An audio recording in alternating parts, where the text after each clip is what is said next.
Mi smo ti koji smo odgovorni u suštini za sve. I na nama je to breme koje treba da nosimo i treba shodno tome da se ponašamo tako. Što više uzimamo iz prirode, to je sve gore po nas. I to vidimo iz dana u dan.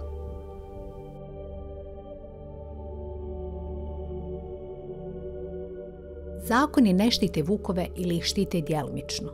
Čak i u divljini rijetko se čuju njihova zavijanja u dugim zimskim noćima. I duboko u šumi teško se na snijegu mogu naći njihovi tragovi.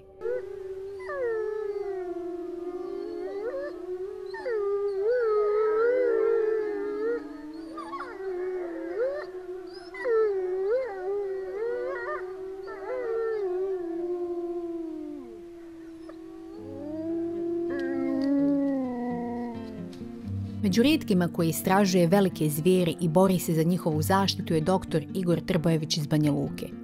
Vukove prati i istražuje već više od 20 godina. Kaže da Manjaču nastanjuju od davnina i da je po njima ova planina čuvena. Koristili mi naučne podatke ili koristili lovačke podatke, svejedno dođemo na nivo toga da je vuk ugrožena vrsta.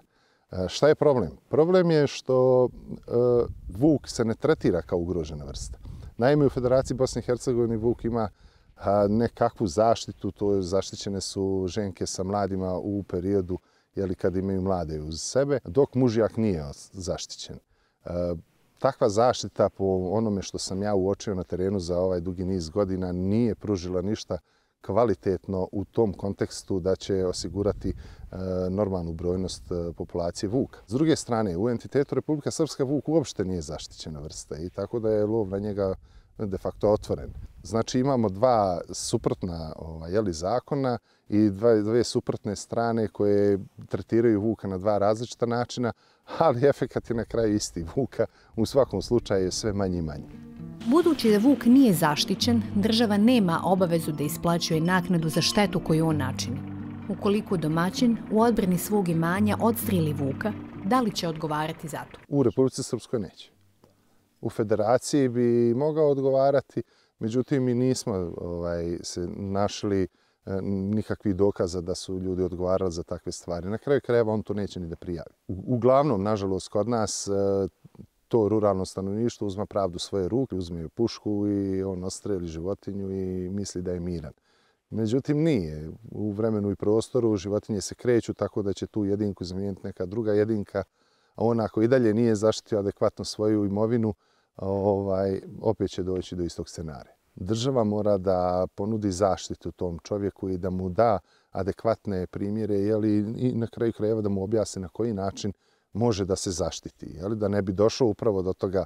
Nebitno je to sad vuk, to se isto dešava i sa medvjedom. Interventni timovi za velike zvijeri odnedavno postoje u oba entiteta. Reaguju kada životinja, tražići hranu, učestalo zalazi u naseljeno područje. Savjetuju ljude kako da zaštite svoja stada i pčelinjake. Sada naravno, ne reagujete odmah na prvu, medvjed jednom prošao blizu sela, pa sad vi svi trčite tamo da vidite zašto je medvjed prošao. Pa medvjed je prošao zato što je to selo tu na njegovom staništu, ne zato što je medvjed ušao u selo. Trebamo to da posmatramo stvarnim očima, onako kako jeste. Nauka ko nauka ne može da dopre do svakog građanina, znači građanin mora da se interesuje za takve neke stvari. Ali sigurno da može da dopre do lovaca, sigurno može da dopre i mora da se nalazi u institucijama koje donose odluke, kao što su ta naša resorna ministarstva, tako da mislim što se toga tiče da smo tu zakazali. I jedna i druga strana, znači ne krivim samo jedne, već smo krivi svi za takvu situaciju. Ali građani se mogu edukovati putem tih nekih obrazovnih programa, ovako ovih reportaža i mislim da je to za njih i sasvim dovoljno. Od brojnosti vukova na nekom teritoriju zavisi i zdravlje drugih populacija. Prema zvaničnim podacima, 1700 vukova nastanjuje šume Bosne i Hercegovine.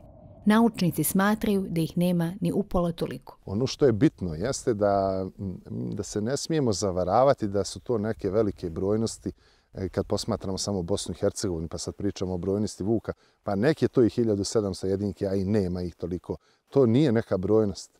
I to su pokazali kad smo radili ovu analizu, IUCN-ovu analizu, pokazalo se da nije, jer je ugrožena vrsta. Tako isto je za medvjeda, za risa je još gora situacija, jer je baš u malom broju. Vuk je nepovjerljiva vrsta jako je strašljiv. I vrlo teško se može ući u trag u tom kontekstu nekome bliže da se može proučavati. On teren pretrčava. Tako da kad kamera snima, to su obično snimci mutni jer je vuk u pokretu, nisu baš čisti. Vrlo rijetko da se dođe do čistih nekih snimaka vukova na terenu. Podaci koje naučnici prikupljaju upućuju na brojnost, kretanje i zdravlje jedinke, a često i cijele populacije. Oni bi trebali biti polazište u izradi strategije o zaštiti vrste ili područja. Što se tiče ove jedinke koju smo postavili ogrlicu na Orijin planini, to je radio kolega Dušan Toholj i ona je ostreljena. Lovci koji su je ostrelili i uništili su i ogrlicu, a ogrlica jedna koštala tada nekih 4 do 4.500 hiljada eura. Tako da nije samo šteta u tome što je ubijena životinja, već je možda i najveća šteta u tome što su uništeni ti svi podaci koje je ta životinja prikupljala. Svaki podatak o vukovima do kojeg naučnik dođe je dragocjen i željno se iščekuje. GPS ogrlice šalju najviše povratnih informacija, ali su skupe i teško ih je postaviti. Druga jedinka je ostreljena na zamci od strane nesavjesnih lovaca ili da nazovemo krivolovaca, pošto to nijedan lovac sa etikom ne bi uradio. Ubijena je malokalibarnim zrnima, sačmom, i u stvari tu je pogođena, a uginula je u veterinarskoj ambulanti. To su neke, da kažem, situacije koje naučniku teško padnu, to je neki rad koji je čovjek dao svo svoje vrijeme i resurse, a eto, urodili su takvim lošim rezultatom.